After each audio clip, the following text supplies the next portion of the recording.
साथियों, स्वागत है आपका आपकी अपनी यूट्यूब चैनल JSM स्कूल में। आज हम बात करने वाले हैं NTPC जो एग्ज़ाम चल रहा है उसमें पूछे गए GK GS के क्वेश्चंस के बारे में। तो जिन भी बच्चों का एग्ज़ाम्स अभी बाकी है उनके लिए ये वीडियो बहुत ही इम्पोर्टेंट होने वाली है, तो आप लोग कृपया ध्यान से इसे देखें। और क्वेश्चन जो है रिपीट बहुत ज़्यादा होते हैं और स्टार्टिंग में ही GK और करंट अफेयर का जो है लेवल बहुत अच्छा खासा आ रहा है। तो देखते हैं क्वेश्चंस। तो पहला क्वेश्चन है, कनिष्क किस धर्म का अनुयायी था? कनिष्क किस धर्म का अनुयायी था? किस धर्म का अनुयायी था? तो इसका राइट आंसर हो जाएगा बौद्ध धर्म। तो कनिष्क किस धर्म का अनुयायी था? तो बौद्ध धर्म का। ये ऐसे भी पूछा जा सकता है कि कनिष्क ने किस धर्म को अपनाया था? तो इसका राइट आंसर हो जाएगा बौद्ध धर्म। ठीक है, आगे बढ़ते हैं। इसका राइट आंसर बौद्ध धर्म हो जाएगा। ठीक, आगे, भारतीय संविधान का 105वां संशोधन किससे संबंध है? मतलब किससे संबंधित है? जो 105वां संशोधन है वो किससे संबंधित है भारतीय संविधान का? तो राज्य सरकार को अन्य पिछड़े वर्गों OBC सहित, कल जो है 106वां संशोधन पूछा गया था। कल शिफ्ट में 106वां पूछा गया था और इसमें 105वां पूछा गया था। 105वां संशोधन 2021 में हुआ था। ठीक है, तो ये है राज्य सरकारों को अन्य पिछड़े वर्ग जैसे OBC से सामाजिक और शैक्षणिक रूप से पिछड़े वर्गों की पहचान करने का अधिकार दिया जाता है। ठीक है, तो ये OBC और SC मतलब पिछड़े वर्गों के लिए है संविधान 105वां संविधान का जो संशोधन है। ठीक है, आगे बढ़ते हैं। पर्यावरण संरक्षण अधिनियम कब पारित हुआ था? पर्यावरण संरक्षण अधिनियम कब पारित हुआ था? तो इसका राइट आंसर हो जाएगा मई 1986। ठीक है, ईयर पूछेगा, ईयर ऑप्शन में जो भी हो, ऑप्शन में ठीक से नहीं पता चल पाए हैं, इसका राइट आंसर 1986 होगा। ठीक है, आगे बढ़ते हैं। आगे है, भारतीय संविधान का अनुच्छेद 31(1) किससे संबंधित है? भारतीय संविधान का अनुच्छेद 31(1) किससे संबंधित है? तो ये है संपदा या संपत्ति के अधिग्रहण के लिए उपबंध करने वाली विधियों को व्यावृत्ति से संबंधित है। 31(a). ठीक है, 31(a). अब ये कौन से संविधान है? 44वें संविधान संशोधन द्वारा इसे अब किसमें जोड़ दिया गया है? संपत्ति के अधिकार, इसे 300(a) में इसे जोड़ दिया गया है। 44वें संविधान संशोधन 1978 द्वारा इसे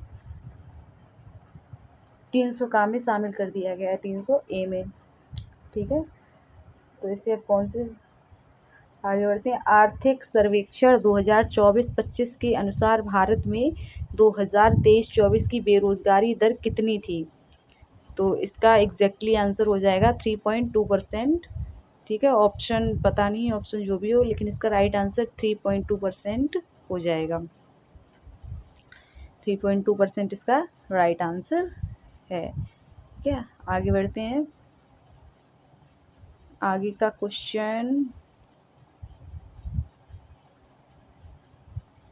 3.2% इसका हो जाएगा। ठीक है, आगे है, भारतीय नौसेना दिवस 2024 का विषय क्या था? तो भारतीय नौसेना दिवस 2024 का विषय क्या था?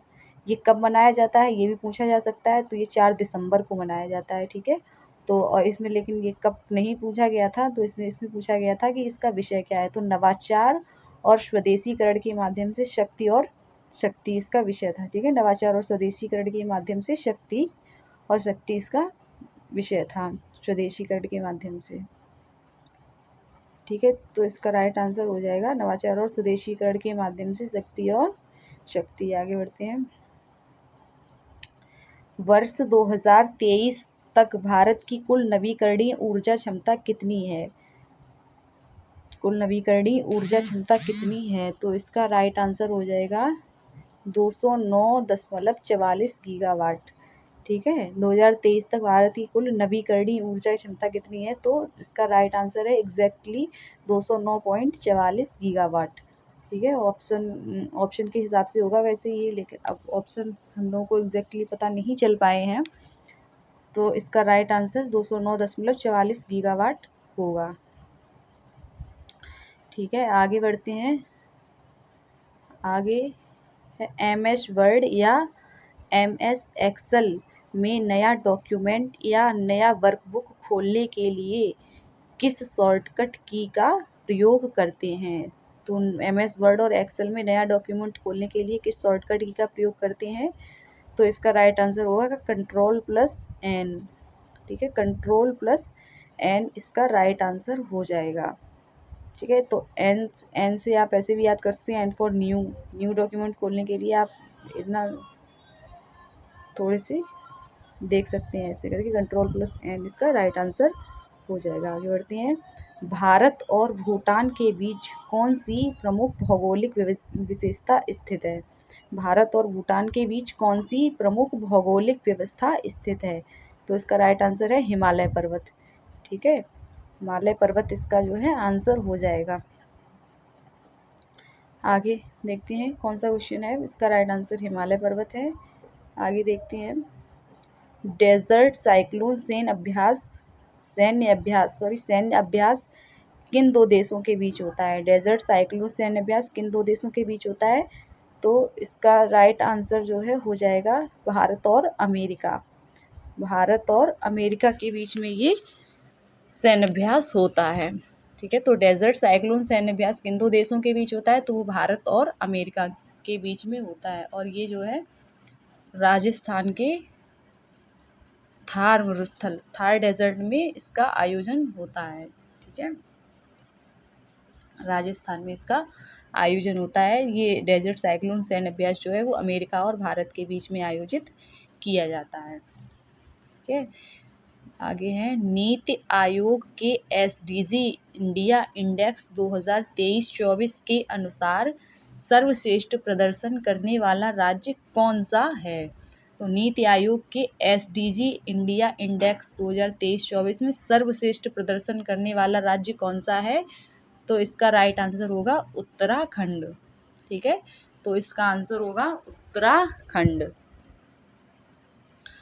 आगे देखते हैं। इसका उत्तराखंड इसका राइट आंसर जो है हो जाएगा। ठीक है, आगे देखते हैं। ऑपरेशन ब्रह्मा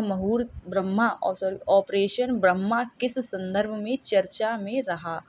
ऑपरेशन ब्रह्मा किस संदर्भ में चर्चा में रहा? तो कौन सा है ऑपरेशन ब्रह्मा?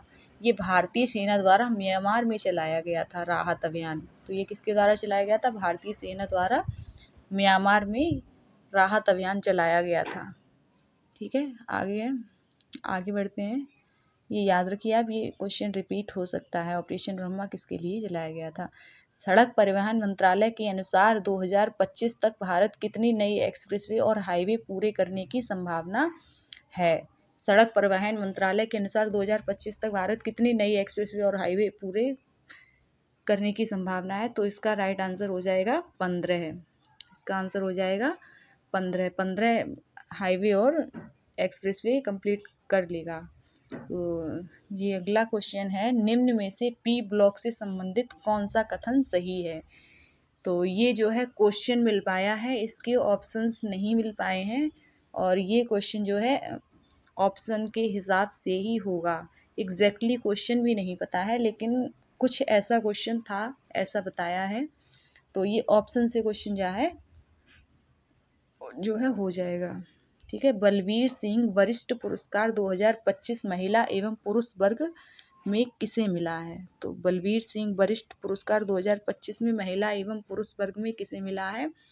तो इसका राइट आंसर है, देखो, पुरुष वर्ग में मिला है हरमनप्रीत सिंह को, और महिला में मिला है सविता पूनिया को। ये दोनों ही हॉकी खिलाड़ी, और ये हॉकी के लिए ही दिया जाता है। तो महिला वर्ग में सविता पूनिया, और पुरुष वर्ग में जो है हरमनप्रीत सिंह को बलबीर सिंह वरिष्ठ पुरस्कार 2025 से सम्मानित किया गया। ठीक है, आगे है।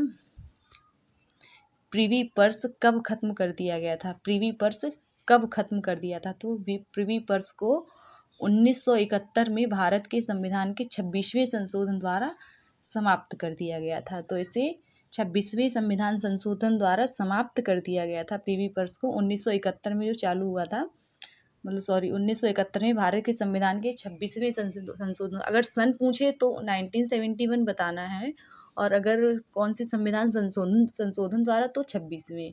ठीक है, आगे है 78वां कांस फिल्म महोत्सव किस देश में आयोजित हुआ। 78वां कांस फिल्म महोत्सव किस देश में आयोजित हुआ, तो ये दक्षिणी फ्रांस में आयोजित हुआ। कहाँ, दक्षिणी फ्रांस में से जो है 78वें कांस फिल्म महोत्सव का आयोजन किया गया था।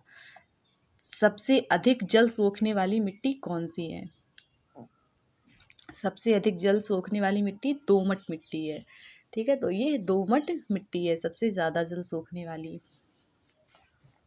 तो कैसी लगी आपको वीडियो, आप कमेंट करके ज़रूर बताना, और आगे के लिए ये क्वेश्चन इंपॉर्टेंट हो सकते हैं तो आप इन पे ध्यान देना, ठीक है, और लाइक एंड सब्सक्राइब ज़रूर कर लेना।